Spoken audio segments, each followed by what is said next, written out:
The high desert of Nevada has always been a quiet place, but lately that quiet has started to feel heavier. Black-tailed jackrabbits once defined these landscapes. They were part of the rhythm of the land. At sunrise, the brush would move with them. By evening, their tracks crossed every game trail.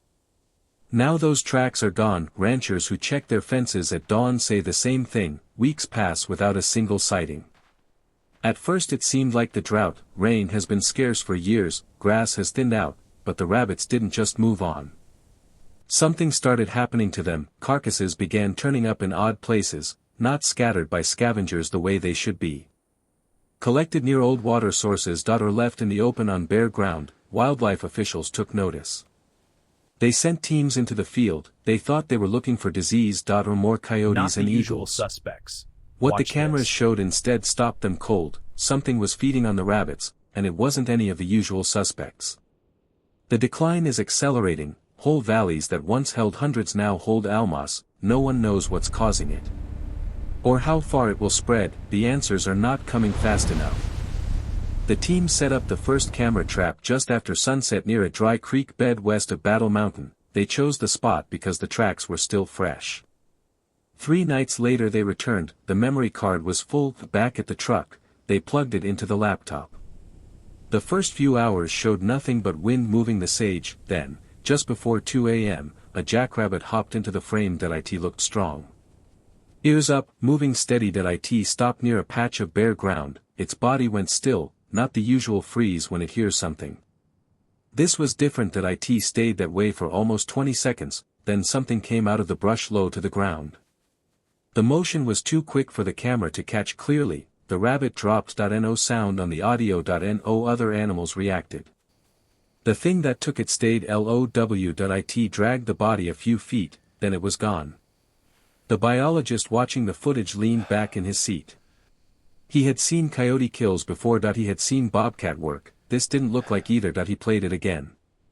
And again. The biologist rubbed his eyes. He had been doing this work for 15 years. Nothing in those years had prepared him for what he was watching. The other men in the truck stayed quiet. One of them finally said they needed more cameras. They needed them everywhere. By the end of the week they had 20 units running across 3 counties. The pattern held. The same freeze, the same quick take. And always the healthiest rabbits, the ones that should have gotten away. Now the men were checking the cards twice a day. They stopped talking about disease. They started talking about what could move that fast and stay that low, and why it only seemed to want the rabbits. The next card they pulled changed everything they thought they knew. Something new had shown up on the footage, something they hadn't expected at all. They pulled the card from the southern unit first. The timestamp showed it was from the night before. The jackrabbit came in at 1:47 a.m. Same behavior, ears up, then flat, body locked. 20 seconds of nothing. Then the shape moved in from the left side of the frame. This time the camera caught more. It was a red fox. A young one, by the size. It grabbed the rabbit by the neck and pulled it back into the brush without hesitation. The biologist paused the video. He stared at the screen. Red foxes weren't supposed to be this far out in these valleys in any real numbers. And they didn't usually take healthy adults like this, not without a chase. He checked the time stamp again. Then he checked the other cameras from the same night. 3 more units had footage. All of them showed the same thing. The same freeze, the same quick take, but on 2 of the cards, the animal that came out of the brush wasn't AFOX. It was smaller, faster. And it didn't drag the rabbit away. It started feeding right there in the open. The men looked at each other. No one said the word they were all thinking. Because whatever these animals were, they weren't working alone. And they weren't supposed to be here. One of them stepped outside the truck for air. The others stayed with the laptop. They kept scrolling through the other files. Every new clip showed the same pattern. But the animals doing the taking kept changing. By the time the sun came up they had counted 7 different events across 4 cameras. 7 rabbits gone in one night, from places that used to hold steady populations. The biologist closed the laptop. He said they needed to go out to the sites. See what was left behind. They drove to the closest one first. The drag marks were still visible in the dust. They led into a thick stand of rabbit brush. When they pushed the branches aside they found the remains, not just 1.4 clean skulls. arranged in a small circle. Like something had placed them there on purpose, the men stood over them without speaking. The wind moved through the brush above them. One of the team finally said they should call someone, get more eyes on this, because whatever was doing this wasn't just hunting. It was changing how the desert worked, and it was doing it faster than any of them had seen before. The call went out that afternoon. A man from the state wildlife office drove in from Reno 2 days later. He brought his own cameras and a tracking dog that didn't seem interested in anything. They took him to the site with the skulls first. He crouched over the circle without touching anything. That he asked how many other places like this they had found. When they told him this was the only one so far, he stood up and looked at the horizon. That he said they needed to check the old mining roads. The ones that hadn't been used in 20 years, the original team exchanged looks. They had driven those roads before. They knew how many abandoned tunnels were out there, hundreds, maybe more. No one had checked them in years. They drove out the next morning before light. The first pullout they checked had fresh drag marks. The marks led straight to the mouth of an old adit.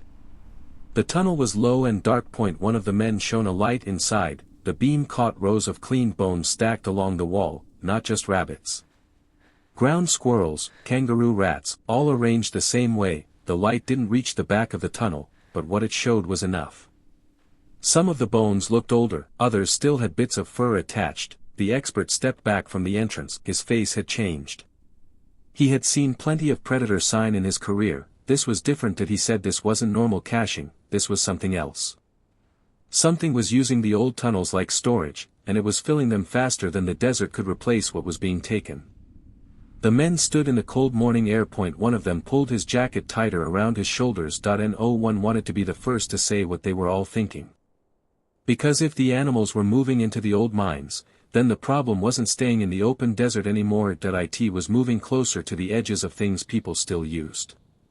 They decided to check the tunnels closer to the roads that still got used. The expert said if the animals were expanding their storage, they would go where the rabbits still had some cover. The first one they found was less than a mile from a ranch road. The drag marks outside were fresh, dust had barely settled over them. They shone lights into the opening. The usual rows were there, but near the front, one rabbit had only been partially eaten.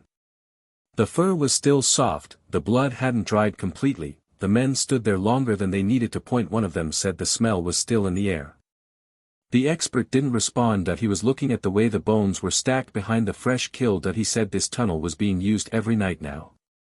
Maybe more than once a night. That changed things. They couldn't just observe anymore. They had to decide what to do before someone else found this. The expert stood up slowly. He said they needed to talk to the people who still used this road, because if the animals had moved this close, then the rabbits weren't the only ones at risk anymore. The men didn't answer right away. The wind picked up and moved dust across the tunnel mouth. In the distance, a truck engine started up on the ranch road. No one moved, because for the first time, the problem had a sound they all recognized. Something from the world they knew. The truck engine faded into the distance. They stood there a moment longer, then the expert said they should find out whose truck that was.